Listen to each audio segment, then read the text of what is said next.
Hi everyone, I'm Nikki of Nikki Hearts Cards, and today we're going to look at 3D embossing folders.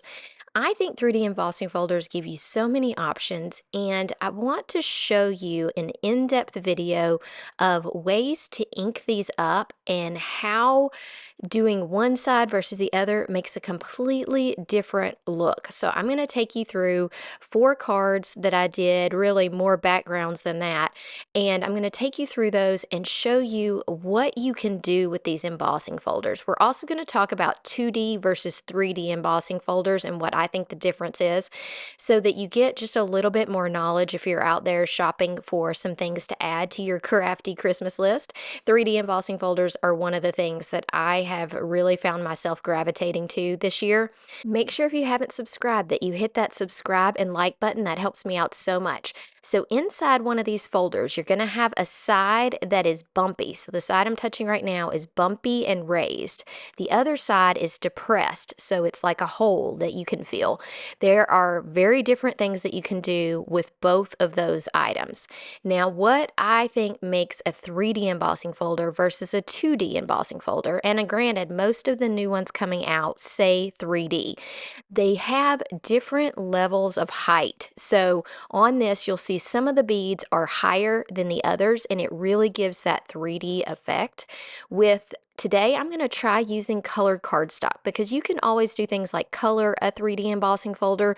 This specific one is definitely more of a background pattern, so I want to try it on different colors of cardstocks using different things. So here's our bumpy layer, you see that? And then here is the part that it goes into, so it's like a hole and it's depressed into there.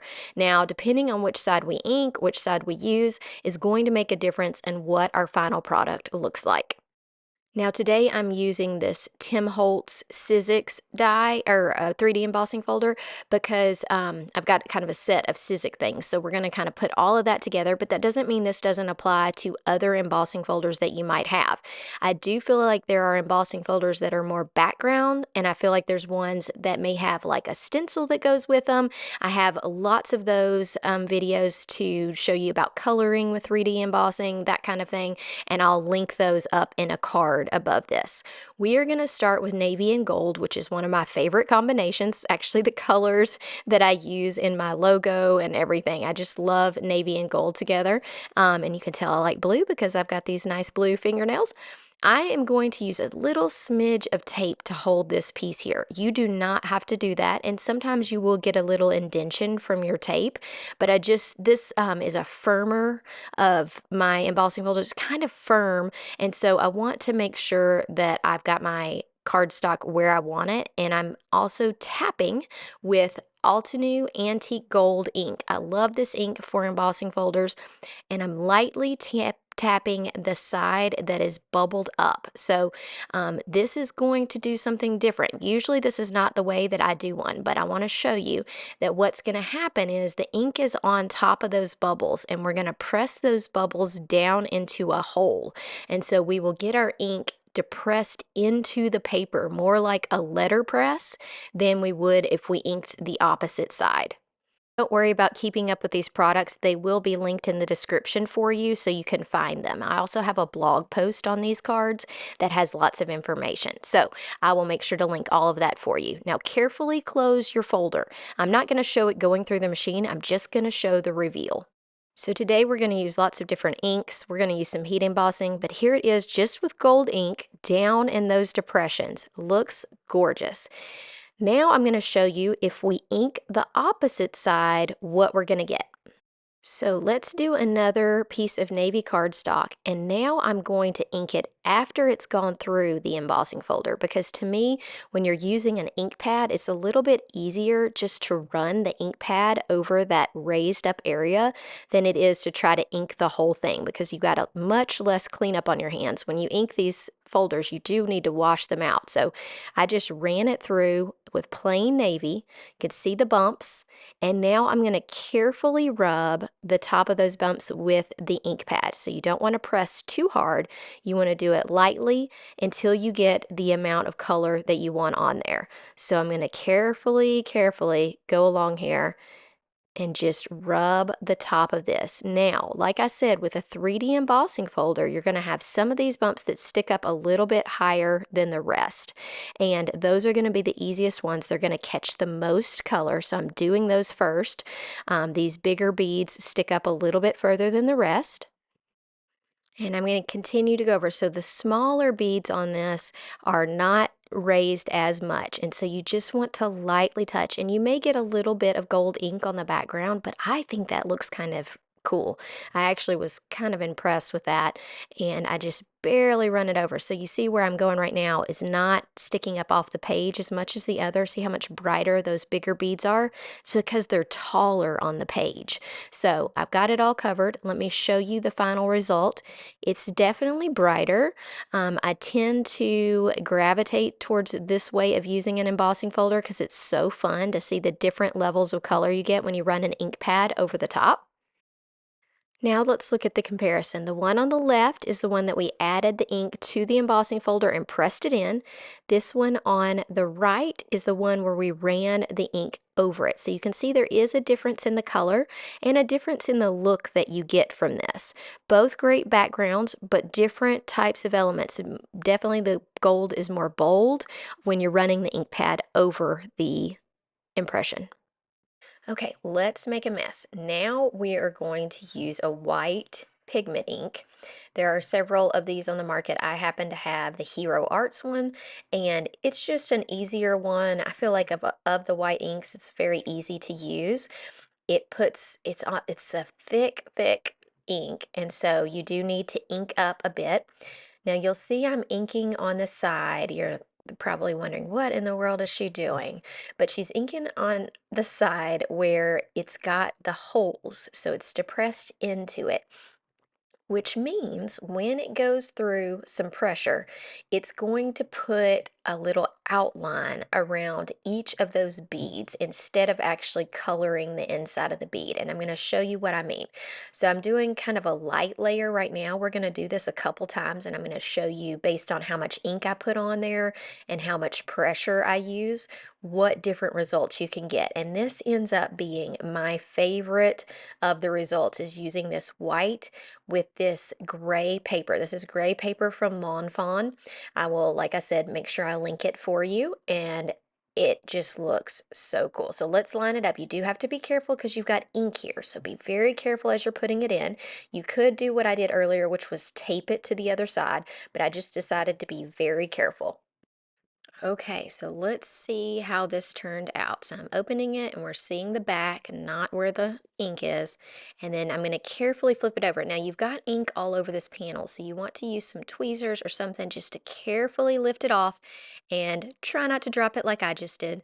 And then turn it over. Okay, now let's look at this up close. So what it did is it created pressure around those raised areas. And so it's like a little white outline of the jewels or whatever we want to call this embossing folder. So I decide that I want to see what happens if I put even more pressure on this and how it changes the background. So what I did was left it inked up and added another coat of ink to the inside of the embossing folder. Okay, so I'm going to add this extra layer of ink. But that's not all that I'm going to do to create my next project. I'm going to add the ink, get it nice and inked up so that it's even layer there. And then I'm going to carefully place my piece of paper, which is a little bit, you got to be careful. I'm not always the most careful. Close it in there, and then I'm going to take just a regular scrap piece of cardstock and I'm going to add that on top of my embossing folder, and it creates more pressure. And let me just show you what that means for the final result. So once again, here it is. I'm going to dump it out, which actually was a better idea than using the tweezers. And look at that. I just love the way that looks. I think it looks so distressed and cool. White ink stays wet for quite a period of time. So what I'm going to do quickly while these are still wet is I'm going to add Perfect Pearls. So Perfect Pearls is a shimmery powder. And I just took a big brush and I'm dabbing it over the white area. The shine that it gives is very hard to see in photos, but when you see it up close, it is absolutely magical. So it's just a little extra thing that really makes these folders look super nice with this white kind of distress. Can you see the shine?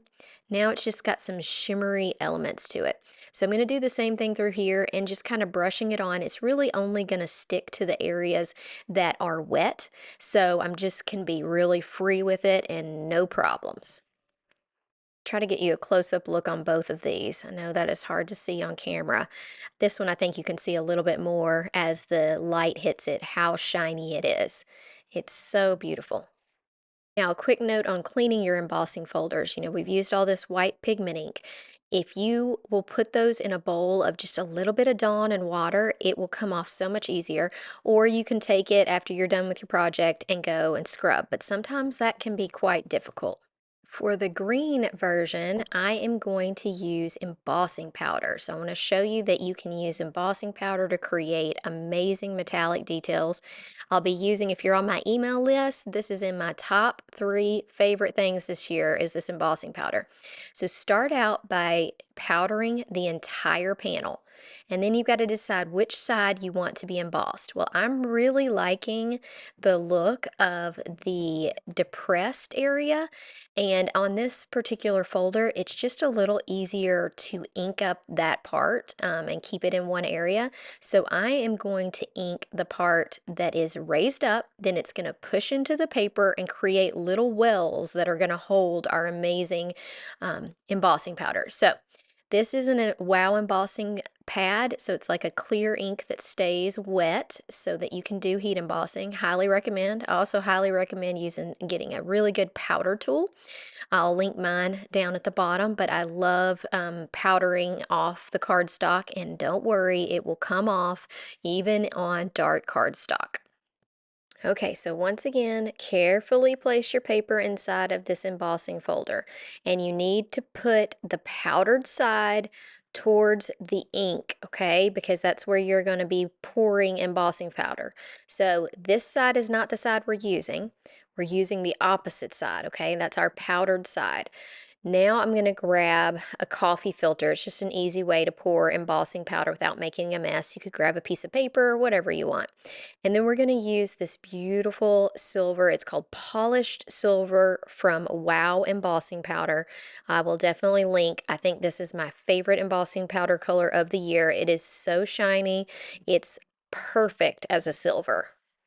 And yes, it looks like a mess, but remember, we have used our powder, so all we need to do is tap, and sometimes I flick the back of the cardstock just to make sure that none of those little extra pieces are there. There's one spot right here that didn't have enough, so I can add that, tap it, and I cannot wait to see what this looks like heat embossed, but I always flick it off too, just to be safe, and look around, make sure I don't have any little pieces that are not where they're supposed to be, and then let's heat it up. Okay, so now I'm going to use the heat tool. Look at how bright and shiny this silver is. I just love it. And I love watching heat embossing. It's just so fun to see it going in fast motion and see all the beautiful color. So I'll hold this up and show you once I've got it done. Just keep moving your embossing, your piece of paper and your heat tool around to try not to warp the paper. It always warps just a little bit, but that can easily be fixed with some foam tape. So you can always put foam tape on the back to kind of straighten things out. So let's look at this up close. I mean, have you ever seen silver like that? I just love it. So it's such a festive card, and I know it doesn't really tie in with the other colors, but I wanted to try all different things on different colors of cardstock. Next, I'm going to show you an experiment I did that I didn't end up using for a card, but I wanted to show you how embossing powder turns out if you do it on the opposite side. So with this one, I thought it'd be fun to use some colored embossing powder on the gray cardstock. And what I'm going to do is like we did earlier where we run an ink pad over the embossed area, I'm going to go ahead and emboss it first. Then I'm going to use a heat embossing ink pad over the top to add the ink that the embossing powder needs to stick to. Now you can tell that you've gotten everything inked with this because it almost makes a darker color where you have ink. Do you see how that's turning to a dark gray? So I can tell where my ink pad is hitting, which is important on these 3D folders as there's different layers. And you remember those bigger beads are sticking up higher on this one. So you can kind of go in and add a little bit more pressure in areas that you need to, or just use the edge of the pad to get those small areas, but it's nice that you can see that there is a change in color to know where your embossing ink is actually located. Now we're going to use two different color inks, and I'm going to show you how to do this. I'm going to use a red glittery ink and a green glittery ink, and I'm just going to pick certain areas that I want to cover with this. So just kind of doing a little red in different areas. When you tilt it over, of course, you're going to get some other areas. And then where I haven't hit, we're going to do another color. So we're going to do the green. Now this is a glittery embossing powder, and glittery embossing powders are not as opaque as others. So you'll see the glitter, but you may not see in as intense of color as like a silver or a gold because they have that glitter effect to them. So I'm going to add some green. If you add green over the red, no big deal. This is really, if it's already stuck to something, it's going to fall off the paper. You've powdered your paper. Now remember, we've pre-done this with anti-static powder, so most of this is going to come off with just flicking. Because it's glitter, it is a little extra staticky, so I'm going to grab a paintbrush and just remove any extra that is in a place that's not on these beads. When you're using a paintbrush for this, you're basically just kind of breaking up the static. It's just more of a moving it around, and a lot of times you can go back and after you've just touched the area, if it's not coming off on your brush, you can go back and flick the back of it again, and you've just kind of unsettled it enough that it will fall off of the paper. So I'll heat this up, and when you're heating up glitter embossing, sometimes it's harder. It doesn't really change color a whole lot to know that it's completely heated.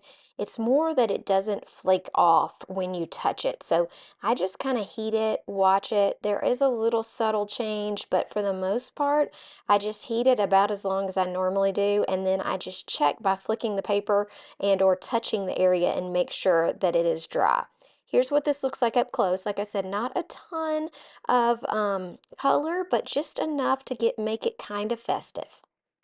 So that's all of our backgrounds. Let me kind of show you how I put the cards together just to give you ideas. This gray one with the white pigment ink on it looks so good with this bright red candle. It's just cool that like most of it is all one color, and then you add this super bright red and it just looks amazing. The joy is cut out of a white velvet, so it gives it a little bit of texture. I think that one was my favorite one. Now with this green, remember when I told you not to worry about warping the paper? You can use strips of foam tape, but I'm actually using this large piece of double-sided adhesive foam. This is sold by scrapbook.com, and it is my favorite thing for flattening out a panel. So just wanted to show you how amazing it is. You can readjust if you need to. You can also put glue on it. It does stick pretty quick once you put it down, but it really makes that panel nice and flat. So on this green one, I decided to use navy and more silver accents. Now, if you want to match your accents exactly to that heat embossing, just do some heat embossing and die cut it out. So the back of this joy, the silver part of the star, I just took a piece of paper, added ink to it, and heat embossed the whole piece of paper and made my own silver cardstock. So it just looks perfect with this because it is the exact match of that beautiful shiny silver. Okay, so for this card, I used the background that I rubbed the antique gold ink over the raised area, and then I'm adding this candle to it that has a gold that closely matches that gold. It's actually a gold cardstock that I found that's very similar to the antique gold color. Let's look at these final 4 cards. We made so many backgrounds. I hope that you learned lots of ideas and ways that you can use 3D embossing folders to create many different backgrounds or images on your cards. They are so much fun. Everything that I used in this will be linked in the description, so make sure to go through those links to help support my channel. As far as where you find me out on social media. I'm Nikki Hearts Cards everywhere, and I'm going to pop up a playlist that I think if you enjoyed this video, you will enjoy it as well. So have a great day. Bye.